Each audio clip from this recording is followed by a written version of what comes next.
پرانی ہو چکی ہے اور اب اتحاد و اتفاق کی بات کرو۔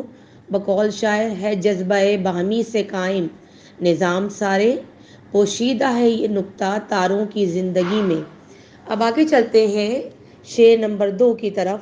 میں پڑھ رہی ہوں شعر نمبر 2۔ حکمت مغرب سے ملت کی یہ کیفیت ہوئی، ٹکڑے ٹکڑے جس طرح سونے کو کر دیتا ہے گاز۔ اس کی تشریح اچھا یہ بتا دوں، یہاں بھی حوالہ جات حوالہ شاعر سیم ہے، ہیڈنگ نہیں ڈلی ہوئی، کیونکہ ہر شعر میں یہ دونوں چیزیں ہونی لازمی ہے اور لکھنا ضروری ہے۔ تشریح کی طرف چلتے ہیں۔ اسلام کی چیخیں سنتا ہوں مگر خاموش گزر جاتا ہوں، کہنے کو مسلمان میں بھی ہوں پر کہتے ہوئے شرماتا ہوں۔ اقبال اس چین میں مسلمانوں کی ماضی کی تاریخ بیان کر رہے ہیں کہ ملی اتحاد کو مغربی طاقتوں نے پارا پارا کر دیا ہے۔ انہوں نے مسلمانوں کی اتحاد کی قوت کو سمجھ لیا تھا کہ جب تک اتحاد ہے ہم مسلمانوں کو کبھی تباہ و برباد نہیں کر سکیں گے، اس لیے ان کے ملی اتحاد کو ختم کیا جائے۔ انہوں نے اپنی عقل مندی سے کام لے کر عربی اور غیر عربی کا جھگڑا پیدا کیا۔ بقول شاعر فرقہ بندی ہے کہیں اور کہیں ذاتیں ہیں، کیا زمانے میں پنپنے کی یہی باتیں ہیں۔ نادان مسلمان اس چیز کو سمجھ نہ سکے، ان کے دھوکے میں آ گئے۔ اس طرح مسلمانوں کی عظیم قوت و طاقت ٹکڑے ٹکڑے ہو گئی۔ یہ بالکل ایسے ہی ہوا جیسے کسی کینچی سے کپڑے کو کاٹ کر ٹکڑے ٹکڑے کر دیا جائے یا سخت ہونے پر تیزاب ڈال کر پارا پارا کیا جائے۔ یہی حال مسلمانوں کا اہل مغرب نے کر دیا۔ آگے شعر ہے تیسرا۔ ہو گیا مانند آب ازاں مسلمانوں کا لہو، مضطرب ہے تو کہ تیرا دل نہیں دانا راز۔ اچھا اس کی تشریح ہم شروع کرتے ہیں اور وہ بھی شعر سے۔ پیغام مساوات سنا کیوں نہیں دیتے، یہ فرق بنی نو کا مٹا کیوں نہیں دیتے۔ علامہ اقبال مسلمانوں کی حالت زار پر افسوس کرتے ہوئے کہتے ہیں کہ اہل مغرب نے مسلمانوں میں تفرقہ پیدا کیا اور اسی فرق کی وجہ سے مسلمانوں کا اتنا خون بہا جیسے پانی۔ اس بات کو شاعر نے کیا خوب کہا ہے، اسلام بانٹنے کی کوئی چیز تو نہیں، فرقوں میں بٹ گئے تو مسلمان کہاں رہے۔ آج ہر مسلمان بے چین ہے مسلم قوم کے اتحاد کے لیے، اور وہ اس بات کی کوشش بھی نہیں کرتے کہ آج بھی مسلمان ممالک کی اچھی خاصی تعداد ہے لیکن ان میں اتفاق اور اتحاد نام کو نہیں، اور وہ آپس میں جنگ و جدل میں مصروف ہیں۔ دشمن اپنی سازشوں سے مسلمانوں کو توڑنے میں کامیاب ہو گیا۔ اب اس راز کو مسلمانوں کو سمجھنے کی ضرورت ہے کہ تمام مسلمان ایک ہیں۔ اس بات کو آپ صلی اللہ علیہ وسلم نے ارشاد فرمایا، تمام مسلمان جسم کے اعضاء کی طرح ہیں، اگر جسم کے کسی ایک عضو کو تکلیف پہنچتی ہے تو پورا جسم اس درد کو محسوس کرتا ہے۔ یہ تھا اس شعر کی کمپلیٹ تشریح۔ اگلا شعر۔ ربط و ضبط ملت بیضا ہے مشرق کی نجات، ایشیا والے اس نقطے سے اب تک بے خبر۔ اس کی تشریح میں شروع میں ہی شعر ہے، نگاہ مرد مومن سے بدل جاتی ہیں تقدیریں، جو ہو ذوق یقین پیدا تو کٹ جاتی ہیں زنجیریں۔ اس شعر میں علامہ اقبال سمجھا رہے ہیں کہ جنوبی ایشیا کے مسلمان اب تک اس بات سے بے خبر ہے کہ کس طرح مسلم امت کی تباہی کو روکا جا سکتا ہے، کس طرح نفاق ختم کیا جا سکتا ہے، کس طرح بھائی بھائی بنا جا سکتا ہے۔ وہ طریقہ ہے کہ مسلمان اپنے تعلق کو جوڑیں اور مسلمان دنیا کے کسی بھی علاقے میں ہو اپنے آپ کو مسلم امت کا حصہ سمجھے۔ اسی بات کو قائد اعظم نے ارشاد فرمایا ہے کہ وہ کون سا لنگر ہے جس میں امت کی کشتی محفوظ ہے، وہ کون سی چٹان ہے جس میں امت کی عمارت استوار ہے، وہ لنگر وہ چٹان ایک خدا ایک رسول اور ایک ہی کتاب ہے۔ اس لیے ہمیں اتحاد کو مضبوط سے مضبوط بنانا ہوگا اور یہی اصل جز ہے کہ ہم مثالی اتحاد کو سامنے لائیں۔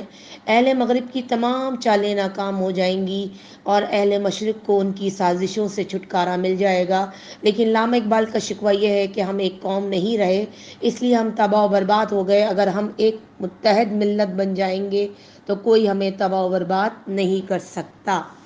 یہ اس شعر کی تشریح تھی۔ اگلا شعر جو میں پڑھ رہی ہوں، ایک ہو مسلم حرم کی پاسبانی کے لیے، نیل کے ساحل سے لے کے تاب خاک کاشگر، اس کی تشریح ہم شروع کرتے ہیں تو شروع میں یہ شعر ہے: افراد کے ہاتھوں میں ہے اقوام کی تقدیر، ہر فرد ہے ملت کے مقدر کا ستارہ۔ اس شعر میں مسلمانوں کو ایک ہو جانے کی، ایک مسلم امت میں بدل جانے کی، متحد ہو جانے کی دعوت دے رہے ہیں تاکہ حرم پاک کی حفاظت کی جا سکے۔ حرم سے مراد خانہ کعبہ اور مسجد نبوی ہے۔ یہاں علامہ اقبال حرم کا مطلب اسلام بھی لے رہے ہیں۔ حرم کا تحفظ ہی اسلام کا تحفظ ہے۔ یہودی اور عیسائی اسلام اور اس کی نشانیوں کو مٹا دینا چاہتے ہیں، اسی لیے مسلمانوں کی بڑی تعداد جو دریائے نیل کے ساحل جو کہ مصر میں بہتا ہے، یعنی مصر سے لے کر کاشغر تک پھیلے ہوئے ہیں۔ اگر نقشے میں ان دونوں ممالک کا بغور جائزہ لیا جائے تو مصر اور چین کے درمیان کافی فاصلہ ہے اور کافی مسلم ممالک ان ممالک کے بیچ میں آتے ہیں۔ مشرق وسطیٰ اور ایشیا کے وہ ممالک متحد ہو جائیں تو کوئی بھی حرم پاک کو نقصان نہیں پہنچا سکتا۔ اس لیے شاعر نے کیا خوب کہا ہے: قوت عشق سے ہر پست کو بالا کر دے، دہر میں اسم محمد سے اجالا کر دے۔ اب اگلے شعر کی طرف چلتے ہیں جو کہ آپ کی کتاب میں ہے: جو کرے گا امتیاز رنگ و خوں مٹ جائے گا، ترک خراگاہی لہو ہو یا عربی والا گوہر۔ اس کی تشریح ہم شروع کرتے ہیں شعر سے، اور وہ بھی شعر بار بار ریپیٹ ہوا ہے اور پھر میں کر رہی ہوں: پیغام مساوات سنا کیوں نہیں دیتے، یہ فرق بنی نو کا مٹا کیوں نہیں دیتے۔ اس شعر میں لگ بھگ مسلم امت کو ایک ہو جانے اور اتحاد کرنے کی دعوت دے رہے ہیں کہ ہم میں جو تفریق کرے گا، تفرقہ ڈالے گا، یہ کالا ہے، یہ گورا ہے، یہ کالا ہے، یہ افریقی نسل کا ہے، یہ عربی نسل کا ہے، یہ اجمی ہے، یہ غلام ہے، یہ آقا ہے، خواہ وہ بڑے بڑے خیمے لگائے ترک ہوں، خواہ وہ موتیوں جیسے چمکتے دمکتے عربی ہوں، الگ الگ رہیں گے، ایک دوسرے سے امتیاز برتیں گے، بالآخر آپس میں لڑتے لڑتے ختم ہو جائیں گے۔ اس لیے دشمن کی چالوں سے باخبر رہو۔ بقول شاعر: منفعت ایک ہے اس قوم کی، نقصان بھی ایک ہے سب کا، نبی بھی دین بھی ایمان بھی ایک۔ نظم کا آخری شعر ہے جو میں پڑھ رہی ہوں: نسل اگر مسلم کی مذہب پر مقدم ہوگی، اڑ گیا دنیا سے تو مانند خاک رہ گزر۔ تشریح ہے: واضح میں تم ہو نصارہ اور تمدن میں ہو ہنود، یہ مسلمان ہیں جنہیں دیکھ کر شرمائے یہود۔ اس شعر میں علامہ اقبال قوم کو تاکید کر رہے ہیں کہ اگر ہم نے رنگ و نسل کو اپنے مذہب پر فوقیت دے دی، یعنی ہم تفرقے میں پڑے ہوئے ہیں، جبکہ ہمارا مذہب ہمیں فرقوں میں بٹنے کی اجازت نہیں دیتا، رنگ و نسل کو فوقیت دینے کی اجازت نہیں دیتا۔ اسلام کی ابتدا میں بے پناہ کامیابیاں، وسیع اور عریض علاقوں کی فتوحات مذہب پر عمل کرنے کا نتیجہ ہے۔ اب ہم مذہب کو علیحدہ رکھ کر رنگ و نسل، علاقوں، زبانوں کی بنیاد پر فیصلے کر رہے ہیں تو ہمیں تباہ برباد ہونے سے کوئی نہیں روک سکتا۔ دنیا سے اس طرح اڑ جائیں گے جس طرح راستے کی مٹی ہوا کے زور پر اڑ جاتی ہے، کوئی ہمارا نام لینے والا بھی نہیں ہوگا۔ اس لیے اللہ کی رسی کو مضبوطی سے تھامے رہو، کیونکہ سبق پھر پڑھ صداقت کا، شجاعت کا، عدالت کا، لیا جائے گا تجھ سے کام دنیا کی امامت کا۔ اب تو تھی یہ اشعار کی تشریحات جو میں نے آپ کے سامنے ریڈنگ کی۔ اب اسی نظم کی سوال جواب ہے، اور پہلا سوال ہے: مسلمانوں میں اتحاد کیوں ضروری ہے؟ جواب میں پڑھ رہی ہوں: اسلام کو زندہ رکھنے، اللہ تعالیٰ کے احکامات کو نافذ کرنے، سنت رسول صلی اللہ علیہ وسلم پر عمل کرنے اور خود مسلمانوں کی بقا کے لیے مسلمانوں میں اتحاد اشد ضروری ہے۔ سوال نمبر 2: امتیاز رنگ و خون سے کیا مراد ہے؟ امتیاز رنگ و خون سے مراد جلد کی رنگت یا خون یا نسل کی وجہ سے ایک قوم کا خود کو دوسری اقوام سے برتر سمجھنا ہے۔ اسلام اس رویے اور اس سوچ کے خلاف ہے۔ آپ نے ارشاد فرمایا: کسی عربی کو کسی اجمی پر اور کسی اجمی کو عربی پر کوئی فوقیت حاصل نہیں۔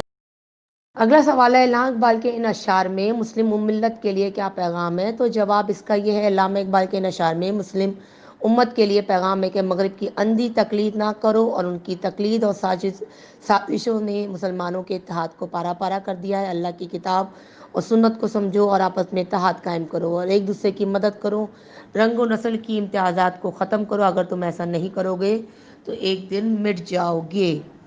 اب اس میں کچھ الفاظ یہ ہیں آپ کے ایکسرسائز میں جن کے معنی پوچھے گئے ہیں۔ سوال ہے: درج ذیل الفاظ اور تراکیب کے معنی بتائیے۔ پنہا، جس کے معنی ہے چھپا ہوا، حکمت مغرب کے معنی اہل مغرب کی حکمت عملی، گاز کینچی کو کہتے ہیں، دانائے راز، راز کا جاننے والا، ملت بیضا مسلم امت۔ اگلی ایکسرسائز ہے کہ آپ کو صحیح اور غلط کے نشان لگانے ہیں، اور آپ کو پتہ ہی ہے جب ہم نے پوری نظم پڑھ لی ہے تو آپ کے لیے آسانی ہوگی سمجھنے بھی۔ پہلا ہے ملی اتحاد کے لیے تعصب نقصان دہ ہے، یہ صحیح ہے۔ قومی ترقی کے لیے اتحاد کی کوئی ضرورت نہیں، یہ غلط ہے۔ نظم کے ان اشعار میں قوافی ہیں مگر ردیف نہیں ہے، یہ بھی صحیح ہے۔ گاس سونے کے ٹکڑے جوڑ دیتا ہے، یہ غلط ہے۔ ملت بیضا کے ربط و ضبط میں مشرق کی نجات ہے، یہ صحیح ہے۔ اس نظم کے آخری ایکسرسائز ہے جس میں آپ کو گرامر کے بارے میں بیان کیا گیا۔ پہلے تو شعر ہے کہ نظارہ جہاں سے تر و تازہ رکھیے آنکھ، تفریح پارک میں سحر و شام کیجیے۔ اس شعر میں صرف پارک کی تفریح کر لینے کو سارے جہاں کا نظارہ کر لینا بتایا گیا ہے، حالانکہ پارک تو تمام جہانوں کے باغوں کا صرف ایک حصہ ہے، کل جہاں نہیں۔ بس کل کے بدلے جز کا نام لے کے اسے کل سمجھنا مجاز مرسل کہلاتا ہے۔ اب ذرا غور سے سنیے گا، یعنی اپنی بات کو واضح کرنے کے لیے شاعر نے جو ہے وہ تفریح پارک کو سارے جہاں کا نظارہ کر دینے سے تشبیہ دی ہے۔ یعنی اب اگر میں کہوں کہ پوری دنیا کو پارک کے ذریعے واضح کرنے کی کوشش کی تو یہ کہنا غلط نہ ہوگا، حالانکہ ہم یہ بات بخوبی جانتے ہیں کہ دنیا جو ہے وہ باغ جو ہے وہ دنیا کا صرف ایک حصہ ہے، وہ پوری دنیا کو واضح نہیں کرتا۔ لیکن شعر میں شاعر نے تفریح پارک کرنے کو، یعنی تفریح کرنے کو پارک کی یا باغ کی کل جہاں کا نظارہ کرنے سے تشبیہ دی ہے، یعنی کل کے بدلے جز کو بیان کر کے انہوں نے کل کو واضح کیا۔ تو اب اس میں سوال یہ ہے کہ سوال انہوں نے دیا ہے کہ آپ کی اس نظم میں وہ کون سے الفاظ ہیں جو مجاز مرسل کے طور پہ استعمال ہوئے، یعنی کل کے بدلے ہم نے جز کو بیان کر کے انہوں نے کل کو واضح کیا۔ تو میں یہ کہوں تو یہ کہنا غلط نہ ہوگا کہ ان میں جو الفاظ استعمال ہوئے ہیں وہ ہے جو ہے حکمت مغرب، گاز اور آب ازاں، دانائے راز، ملت بیضا،